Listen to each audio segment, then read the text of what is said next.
Okay, so this is a video talking about the science behind the physics and additional science controlled assessment for the power output of a solar cell.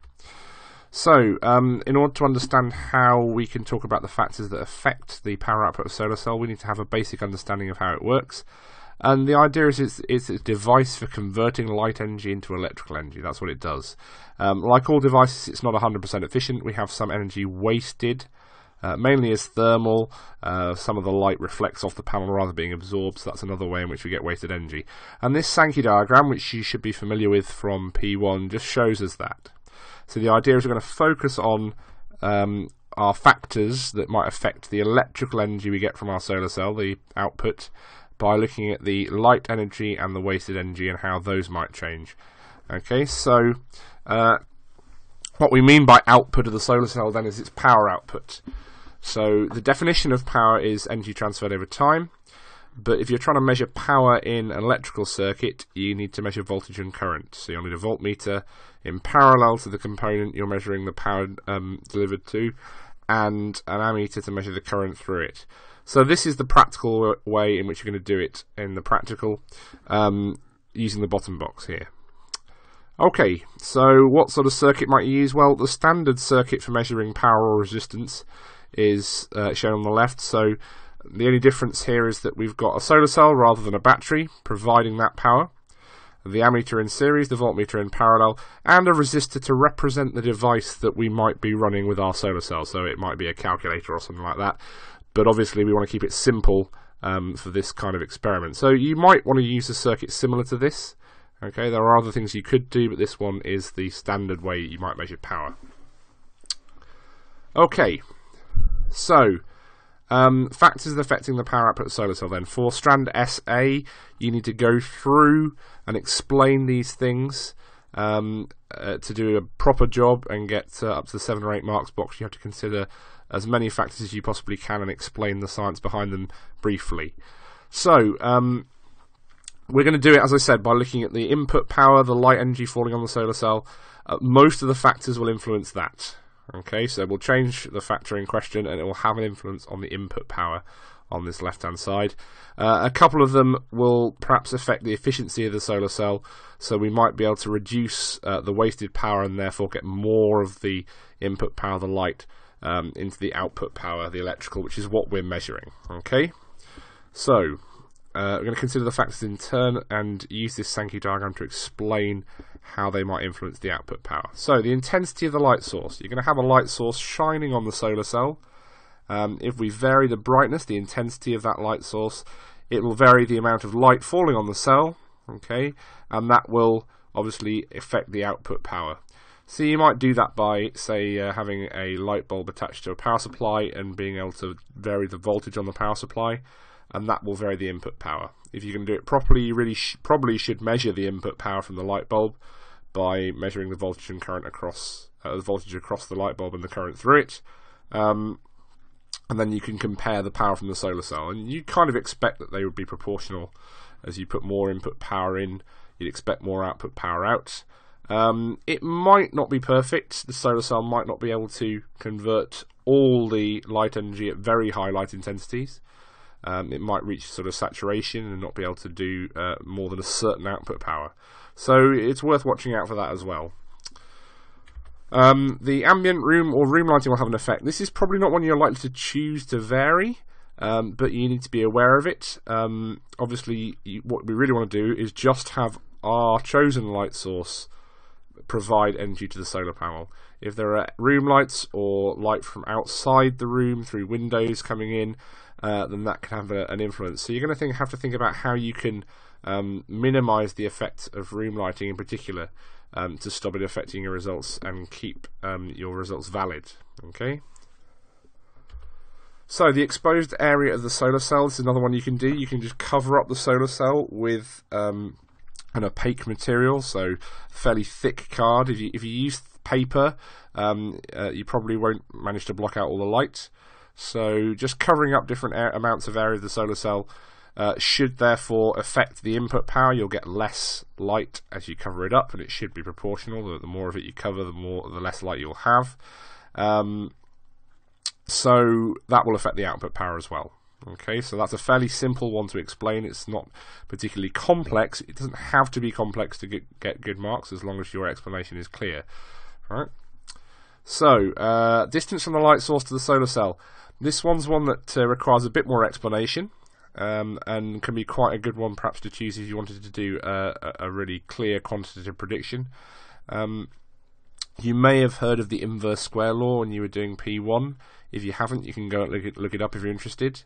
The idea being that if you move the light source further away from the solar panel, then the light from the light source has had to spread over a larger area by the time it gets to the solar panel. Okay, so if you think about that, if you double the distance from the light source to the solar panel, the light will have spread out over 4 times the area. It's just like an area scale factor from maths. Okay, we're doubling the linear distance, right? We're doubling the length, and that will give us a factor of 4 in the area. And that should mean that doubling the distance drops the power output by a factor of 4. It won't necessarily be perfect because that assumes, for example, that the light source that you've got is a single point, and in reality it's likely that your light bulb filament will be larger than that. So you might not get a perfect inverse square, but it would probably be fairly close to that. Okay, so that would be a good one to be able to talk about for quantitative prediction, perhaps. The angle of the solar cell is another one. It mentions in the introductory material that solar panels are often tilted if they're put on flat roofs, and they're also sort of tilted towards the south usually, so that they get the most amount of sunlight during the day. That's for people in the northern hemisphere, of course. So changing the angle of the solar cell basically means that it just catches a different amount of light. You can see in the little graphic underneath here that we've got a solar panel at 90 degrees to the sort of beam of incoming light. You can imagine this like a torch beam, and it catches all of it. And then if we tilt the panel, okay, some of the light, previously we blocked all of it out and all of it's hit the panel, some of the light now goes past. We've captured a smaller proportion of the light with the solar panel. So tilting the panel like this means you catch less light, and you can measure the angle to the horizontal here, and you go from 90 degrees on the left-hand image to something like 20 degrees on the right-hand image. You could go in steps of 10 or so and see what the effect is. Again, it'd be really important to cut out ambient light with this one, because any lights that are coming from a different direction will massively swamp the effect of changing the angle of the cell.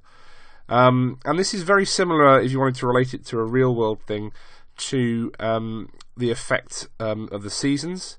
So the fact that if you think about winter in the northern hemisphere is when the northern hemisphere is kind of pointed away from the sun. That's a bit like the right-hand picture. The light from the sun is spread out over a large area of solar cell. Okay, so a small amount of light spread over a large area means that you have less power input, and so it's colder. And the left-hand image is more like when the northern hemisphere is pointed towards the sun, and it's summer, and that same amount of light hits a smaller area on the surface of the Earth or the surface of the solar panel, and so it's more intense and therefore hotter. So it's a similar model to that. Okay. Colour of the light falling on the solar cell. This could make a difference. It would be a difficult one to make a quantitative prediction for, because it involved quite a lot of complicated ideas about the details of how the solar panel works, which we don't cover. But it will have an effect. You would likely get a discrete independent variable then if you use different colours filters, for example. You wouldn't be able to plot a continuous variable on a graph. You wouldn't get a number. You might have blue, red, green, purple, yellow. So you'd get a bar chart, which would be trickier to handle from the point of view of making predictions. But it's important to be aware that the colour could have an effect. And the idea here is that the different colours of light, the photons, the packets of energy in the light, have different amounts of energy. A red photon, because it's a very long wavelength, has less energy than a photon of light that's purple, for example, because it has a very short wavelength. That should be familiar from last year's course when you did P2. So that will be an effect as well. And also the solar panel might be better at converting some colours of light into electrical energy than others, so it may be more efficient at converting blue light, say, than red light. So that can have an effect. So quite a complicated one to talk about, but and probably not one you want to choose to vary, but important to be aware of nonetheless. The type of solar cell. So this is our first one really here that actually affects probably the wasted power. You can get lots of different types of solar cell using slightly different mechanisms for converting the energy. Different panels from the same manufacturer or panels from different manufacturers will all have slightly different efficiencies. The aim at the moment is to get them more efficient so that you get more electrical energy. So this is going to affect the wasted power. Again, you would be talking here about a discrete variable for your independent variable, and you would have to have a lot of different solar panels available, which would probably be difficult. So this is probably not one you would necessarily want to choose, but it's certainly one you could discuss. Finally, just as another example, the temperature of the solar cell might make a difference. It's possible. Again, to properly explain this, you'd need a decent understanding of how the solar panel actually worked on an internal level. But remember, we can talk about factors that we are not sure about. Anything that could have an effect, that conceivably have an effect, it might be a good idea to try and control. I mention this one in particular because if you're using a lamp, then the lamp itself will output not only light, obviously, but thermal energy as well. And so if your lamp is particularly close to the solar cell, it may well heat it up. And that possible effect could change the efficiency and might have an effect on your results. So really, again, this isn't one that you could really choose to vary very easily, but it might be one to talk about for the point of view of controlling, rather than using as your independent variable. So that's not an exhaustive list. You might be able to think of some others, but I think if you consider enough of those, then you should be able to do a decent job of reviewing the factors and an explanation of how those factors influence the output power of the solar cell for strand SA.